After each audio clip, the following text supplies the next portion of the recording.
সিলেবাসের দুটো ভাগ, একটা পাঠে আছে আমাদের অবরোহ দর্শন আর একটা পাঠে আছে আরোহ দর্শন। এই অবরোহ দর্শনের 7 নাম্বার অধ্যায় হলো ভেনচিত্র। আজকে আমরা এই ভেনচিত্র শেখাবো। ভেনচিত্র থেকে আমাদের পরীক্ষায় কোনো বড় প্রশ্ন থাকবে না, অনলি শর্ট প্রশ্ন থাকবে। এখান থেকে আমাদের পরীক্ষায় এমসিকিউ আর এসিকিউ প্রশ্ন আসবে। তোমরা ক্লাসটা সবাই ভালো করে দেখো, আশা করছি সবাই বুঝতে পারবে। কোনো জায়গায় বুঝতে অসুবিধা হলে প্রশ্ন করবে। আমরা তাহলে আজকে শেখাবো ভেনচিত্র। ভেনচিত্রটা কি? একদম সহজ সরল ভাষায় বললে বলা হয় যে বচনের অস্তিত্বমূলক তাৎপর্যকে বোঝানোর জন্য, অর্থাৎ কোন বচনের অস্তিত্ব আছে আর কোন বচনের অস্তিত্ব নেই, এই বচনের অস্তিত্বমূলক তাৎপর্যকে বোঝানোর জন্য যুক্তিবিজ্ঞানী জন ভেন তিনি চিত্রের ব্যবহার করেছিলেন। আর চিত্রের মাধ্যমে তিনি বচনের অস্তিত্বমূলক তাৎপর্যকে বুঝিয়েছিলেন বলেই তার নাম অনুসরণ করে এই চিত্রের নাম হয়েছে ভেনচিত্র। এই ভেনচিত্র অনুসারে বচনকে ভাগ করা হয় দুই ভাগে। বচনকে ভাগ করা হয় দুই ভাগে। এক নম্বর হচ্ছে অস্তিত্বহীন বচন। অস্তিত্বহীন বচন, এই অস্তিত্বহীন বচন হচ্ছে এ আর ই, যে দুটোকে আমরা সামান্য বচন হিসেবে জানি। পরিমাণ অনুসারে বচনের দুটো ভাগ, একটা সামান্য বচন আর একটা বিশেষ বচন। সামান্য বচন কি কি? এ আর ই। এই এ আর ই এই দুটো বচনকে যুক্তিবিজ্ঞানী জন ভেন বলছেন অস্তিত্বহীন বচন। আর একটা হলো অস্তিত্বশীল বচন। অস্তিত্বশীল বচন কি কি? অস্তিত্বশীল বচন হলো আই আর ও। অস্তিত্বহীন বচনের চিহ্ন হচ্ছে ইজিক্যাল টু। অস্তিত্বহীন বচনের চিহ্ন ইজিক্যাল টু। আর অস্তিত্বশীল বচনের চিহ্ন হলো নট ইজিক্যাল টু। অর্থাৎ অস্তিত্বহীন বচন বুঝতে আমরা ইজিক্যাল টু চিহ্ন ব্যবহার করব, আর অস্তিত্বশীল বচনকে বোঝার জন্য আমরা নট ইজিক্যাল টু চিহ্ন ব্যবহার করব। আর অস্তিত্বহীন বচনে কি করতে হয়? আমাদের অস্তিত্বহীন বচনে আমাদের বক্স করতে হয়, বক্সের মধ্যে বৃত্ত টানতে হয়, আর বৃত্তটাকে রেখাঙ্কিত করতে হয়, রেখাঙ্কিত করতে হয়। আর অস্তিত্বশীল বচনকে বোঝানোর জন্য আমাদের কি করতে হয়? সেম একই রকম ভাবে আমাদের বৃত্ত টানতে হয়, আর বৃত্তর মাঝখানে একটা ক্রস চিহ্ন বসাতে হয়। অর্থাৎ অস্তিত্বহীন বচন হলে, এ আর ই বচন হলে আমরা কি করব? রেখাঙ্কিত করব। আর আই আর ও বচন হলে আমরা বৃত্ত টেনে বৃত্তর মাঝখানে একটা ক্রস চিহ্ন বসাবো।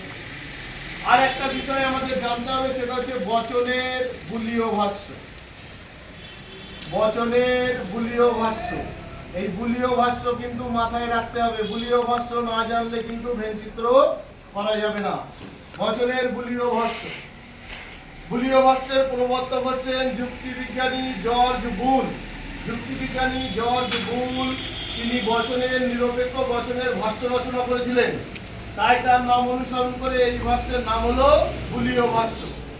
এই বুলীয় ভাষ্য প্রত্যেকটা বচনের একটা আলাদা আলাদা ভাষ্য আছে। দেখো, এ বচনের বুলীয় ভাষ্য হচ্ছে S P bar equal to 0। S P bar equal to 0। আমরা জানি একটা বচনের দুটো পদ থাকে, একটা সাবজেক্ট আর একটা প্রেডিকেট। সাবজেক্ট মানে হলো উদ্দেশ্য পদ, আর প্রেডিকেট হলো বিধেয় পদ। এই এ বচনের বুলীয় ভাষ্য হচ্ছে এস পি বার। এই যে উপরে যে চিহ্ন, এটাকে বলা হয় বার। বার মানে কি? বার। বার মানে বার। অর্থাৎ S P bar equal to 0। এর মানে কি? এর মানে হচ্ছে এস আছে কিন্তু পি নেই। এস আছে কিন্তু পি নেই। তাহলে S P bar equal to 0 মানে এস আছে কিন্তু পি নেই। এবার দেখো আমরা ই বচন। ই বচনের বুলীয় ভাষ্য হচ্ছে এস পি ইজিক্যাল টু 0 মানে এসও আছে পিও আছে। ই বচনের বুলীয় ভাষ্য এস পি ইজিক্যাল টু 0 মানে এসও আছে পিও আছে। এবার দেখো আমরা আই বচন দেখাই। আই বচনের বুলীয় ভাষ্য হচ্ছে S P not equal to 0। কারণ আই বচনের আর ও বচনের চিহ্ন কি? Not equal to. আই বচনের বুলীয় ভাষ্য হচ্ছে S P not is equal to 0। এবার ও বচনের বুলিয় ভাষ্য দেখো, ও বচনের বুলিয় ভাষ্য হচ্ছে S P bar not is equal to 0। এই হচ্ছে আমাদের চারটে বচন, প্রত্যেকটা বচনের একটা করে বুলিয় ভাষ্য। এই বুলিয় ভাষ্য অনুযায়ী আমাদের ভেনচিত্র করতে হবে। এবার দেখো কিভাবে ভেনচিত্র করতে হয়। আমাদের মনে করো পরীক্ষায় একটা বাক্য দিল যে সব কবি ভাবুক। এই বাক্যটা দিয়ে বললো যে এই বাক্যটাকে ভেনচিত্র করো। কি করো? ভেনচিত্র। তা ভেনচিত্র করব আমরা, কিন্তু ভেনচিত্র করতে গেলে বাক্যটাকে প্রথমে বচনে পরিণত করতে হবে।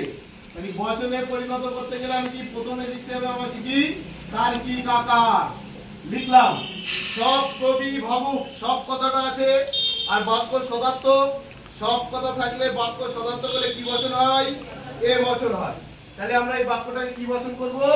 এ বচন। এ বচন করলে কি হবে? সকল কবি হয় ভাবুক। বচনের নাম দিলাম, এটা কি বচন হলো? এ বচন। বচনের নাম দিলাম, ঠিক আছে। এবার আমরা নিচে লিখব বুলিয় ভাষ্য। নিচে লিখব বুলিয় ভাষ্য। লিখেছি, দেখো এ বচনের বুলিয় ভাষ্য কি একটু দেখে বলো তো সবাই। এ বচনের বুলিয় ভাষ্য এইভাবে লিখতে A S P bar is equal to 0। তাহলে বচন করা হয়ে গেল আমাদের। আমরা বুলিয় ভাষ্য করলাম। এবার আমাদের কি করতে হবে? ভেনচিত্র। এই ভেনচিত্র করতে গেলে সর্বপ্রথমে তোমরা যেটা করবে, আগে এরকম করে একটা চৌকো বক্স করে নেবে। প্রত্যেককেই বলছি আগে কিন্তু বক্স করবে। প্রথমে একটা বক্স করলাম। এই বক্স করার পরে তারপরে এই বক্সের মধ্যে একটা বৃত্ত টানবে। এই বৃত্তটার নাম দেবে এস। তোমরা এই বৃত্তটা যখন খাতায় আঁকবে, তোমরা হাতে করলে হয়তো সোজা হবে না। বৃত্তটা সহজ উপায় বলে দিচ্ছি। একটা 2 টাকার কয়েন, বড় 2 টাকার কয়েন খাতায় নেবে, নিয়ে চারিদিক দিয়ে একটু গোল টেনে দেবে। 2 টাকার কয়েন দিয়ে চারিদিক দিয়ে গোল টেনে দেবে। তাহলে দেখবে বৃত্তটা দেখতেও সুন্দর লাগছে। তাহলে আমি কি করলাম, যেহেতু আমি বোর্ডে করছি একটু বড় হলে তোমাদের বুঝতে সুবিধা হবে, তাই আমি হাতে আঁকছি। একটা বৃত্ত টানলাম, বৃত্তটার নাম দিলাম কি এস। তাহলে এস এর জন্য একটা বৃত্ত টানলাম, পি এর জন্য আমাকে আরো একটা বৃত্ত টানতে হবে। কিন্তু পি এর জন্য যে বৃত্ত টানবো সেই বৃত্তটা কিন্তু আমি এরকম আলাদা করে টানতে পারবো না। বৃত্তটাকে আমাকে এমন ভাবে টানতে হবে যেন ওই বৃত্তটা এস বৃত্তকে সংযুক্ত করে। অর্থাৎ দুটো আলাদা আলাদা বৃত্ত টানলে কিন্তু ভেনচিত্র করা যাবে না। ভেনচিত্র করতে গেলে যেমন আমি এস এর একটা বৃত্ত টেনেছি, ঠিক একই রকম ভাবে আমার এই আরেকটা বৃত্ত টানতে হবে, কিন্তু বৃত্তটা যেন আমার এস বৃত্তকে সংযুক্ত করে। এই আমি আরো একটা বৃত্ত টানলাম, বৃত্তটার নাম দিলাম পি। বোঝা গেল এই পর্যন্ত? এইবার মনে করো তর্কের খাতিরে আমি এই পি বৃত্ত টানিনি। আমি মনে করো পি বৃত্ত টানিনি। তাহলে এই যে ঘরটা দেখতে পাচ্ছ, এই ঘরটা কার? এখানে কি পি আছে? কি পি এর কিছু আছে? এই ঘরটা কার? এস। তার মানে এই ঘরটা হচ্ছে এস আছে কিন্তু পি নেই। ওই বাদ দিয়ে দিলাম, মানে বাদ। এই ঘরটাতে এস আছে কিন্তু পি নেই। এস পি বার মানে হচ্ছে এস আছে কিন্তু পি নেই। আচ্ছা, এবার মনে করো আমি এস বৃত্ত টানিনি। এই যে ঘরটা তোমরা দেখতে পাচ্ছ, এই ঘরটা কার? পি এর। তার মানে এই ঘরটাতে এস নেই কিন্তু পি আছে। প্রথম ঘরটাতে এস আছে, পি নেই। শেষের ঘরটাতে এস নেই কিন্তু পি আছে। বুঝতে পারছো কি বললাম? আচ্ছা, এবার বলো তো এই যে মাঝখানে, এই যে মাঝখানে যে ঘরটা আছে, এই ঘরটা কার? এখানে এস এরও কিছু অংশ আছে, আবার পি এরও কিছু অংশ আছে। তার মানে কি এই ঘরটা এস পি দুজনেরই। তাহলে কি বুঝলাম, যে প্রথম ঘরটাতে শুধু এস আছে, পি নেই। মাঝখানের ঘরটাতে এস পি দুটোই আছে, শেষের ঘরটাতে এস নেই, পি আছে। বুঝতে পারলে এই পর্যন্ত? হ্যাঁ। আচ্ছা, এইবার দেখো আমাদের বুলিয় ভাষ্য কি হয়েছে। বুলিয় ভাষ্য কি? S P bar is equal to 0। আমরা এ বচনের ভেনচিত্র করছি তো। এ বচনের বুলিয় ভাষ্য কি? S P bar is equal to 0। আচ্ছা ভালো করে দেখো তো এস পি বার কোন ঘরটা? এস পি বার এই দেখো এই প্রথম ঘরটাতে এস পি বার আছে না, তাহলে S P bar is equal to 0। আচ্ছা ইজ ইকাল টু থাকলে কি করতে হয় বলেছি? রেখাঙ্কিত করতে হবে। ইজ ইকাল টু থাকলে রেখাঙ্কিত করতে হবে। তাহলে কোথায় রেখাঙ্কিত করব? এই প্রথম ঘরটা। তাহলে আমরা এই প্রথম ঘরটাতে জাস্ট রেখাঙ্কিত করে দেব। এই রেখাঙ্কিত করে দেব। হ্যাঁ ব্যাস, ভেন চিত্র কমপ্লিট। এই হয়ে গেল আমাদের ভেন চিত্র। বোঝা গেল বিষয়টা? বোঝা গেল?